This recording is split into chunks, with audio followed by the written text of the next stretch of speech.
We are headed north of Portage Bay in northeast Seattle near the University of Washington to the University District or U District Farmers Market, which is the oldest and first of its kind, a local farmers market specific to the area. Dozens of vendors come every Saturday all year round. We're going to do a little bit of a crawl through the market, sample a few different vendors.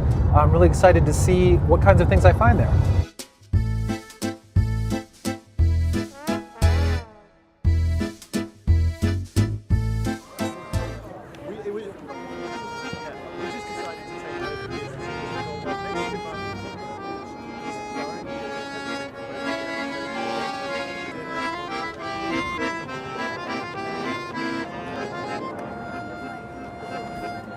Hey, how you doing? Nice to meet you. I'm Lucas. Dylan. What's going on? So we're selling salmon here. It's mostly salmon that my dad catches up in Southeast Alaska. We sell all 5 species of salmon. All right, so we've got pink, we've got chum, we've got sockeye, Coho, and king. Would you let me maybe sample a couple of things? Of course. Maybe we could just start with what we have on the sample board, which is our smoked sockeye. We work with a little smokehouse out of Monroe, and they do the smoking for us. It's an alderwood smoke, honey and salt brine.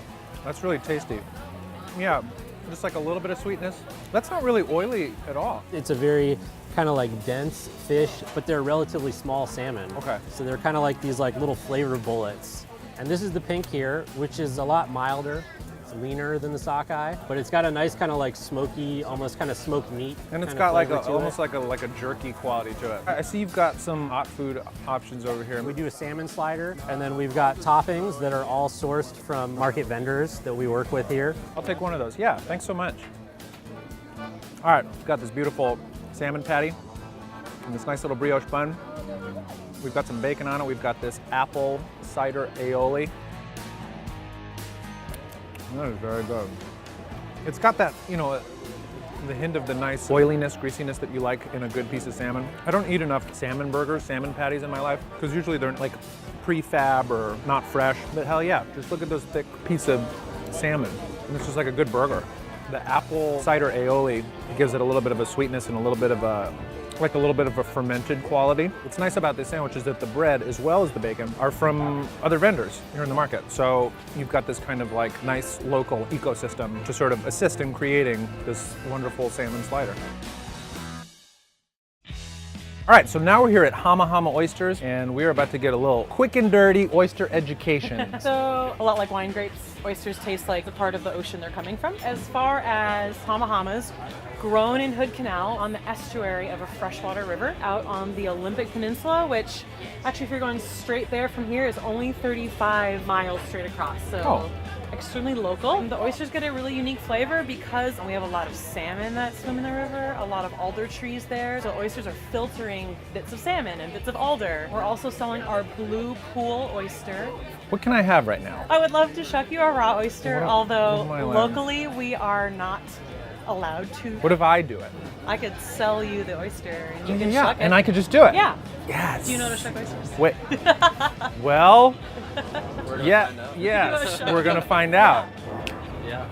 I'm ready to severely injure myself. So blue pool oysters, you're going to be shucking it apart Yes. from the back end. From the back. And that's where the two shells come together. You Okay. can see a bit of a indent there. So you just kind of wedge this guy in here? Yeah. Yeah, turn it like a key. Kinda 90 turn it? degrees. Yeah, and it'll pop those two shells apart. From there, you're just disconnecting the muscle. And then it's just slurp, Pretty right? close. And then yeah, just tilt it back. Tilt it back. Yeah. Cheers. Mm-hmm. Good shuck. That's so good. Thank you so much. This You're was so welcome. delicious. Blue pool oyster from Hama Hama Oysters. What's your name? William. Hi, William. I'm Lucas. All right, Lucas. My understanding is that you will write me a poem. That's true. What do I have to do? What's the topic? What would the poem be about? Okay, so oysters and salmon. Okay. Seafood. Seafood. I want seafood to be the Okay, great. Seafood. There it is. All right, this is what we have. Muscle of change. Eating the waters, harvest the shell of our fruit. The highlight of our sustenance, fishing the fresh and enjoying the flavors of salt and brine. Eaters of the new dawn, leave the fish and dine on the light of beauty. Dessert of flowers and main course of the great nothing, aka anything. All right, mysterious I riddle. love that. Thank you Mysterious so riddle. much. You're welcome. So nice and warm here. ¿Cómo está usted? Bien, gracias. Usted es de El Salvador, ¿sí? Sí, yo soy del Salvador. ¿De qué parte? Soy de San Salvador, Guazapa.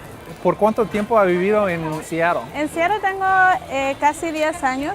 Vine en el 2007. ¿Cómo aprendió usted a cocinar? Pues creo que la necesidad me obligó. Yo cuando vine a Seattle no sabía qué hacer, entonces pedí la receta de cómo hacer pupusas a mi mamá y empecé a venderla con algunas personas. Y como 2 años después decidí hacer un negocio ya de esto. Y de las pupusas de todos los sabores, ¿cuál es tu favorita? Oh, me gustan las de puerco Ah, de puerco. y también de espinaca con queso. Entonces, espinaca y queso y revuelta. Ok. Okay, so we've got a couple of pupusas from Lily's. For the uninitiated in the pupusa is the national dish of El Salvador. They take that masa dough, and that serves as the outer coating of this. And then, as you can see, she just kind of made like a little pouch in her hand.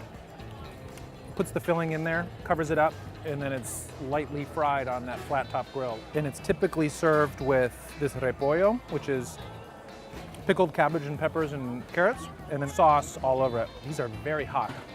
Holy. But I love the soft masa and that ooey gooey cheese action.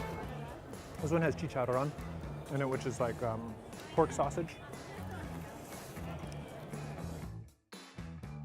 But what's great is, you make yourself a little bite with this really cold curtido or repollo, the cabbage on it. And it kind of cools off this super duper hot off the press pupusa. Pupusas haven't really had their moment yet, sort of in the national food consciousness, and I'm sort of waiting for that to happen. All my real Dining on a Dime heads know that we did pupusa first season in South LA. I love these very, very much.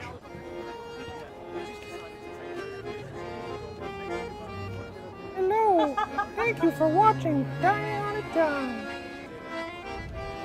Thanks for tuning into this episode of Dining on a Dime from the University District Farmers Market near the University of Washington, Seattle. I really hope you enjoyed this episode, and if you'd like to watch more, please click here. And I wanted to get it in a bread bowl, and I gotta say, the bread bowl for a chubby, carbohydrate-loving child like I was just the Holy Land.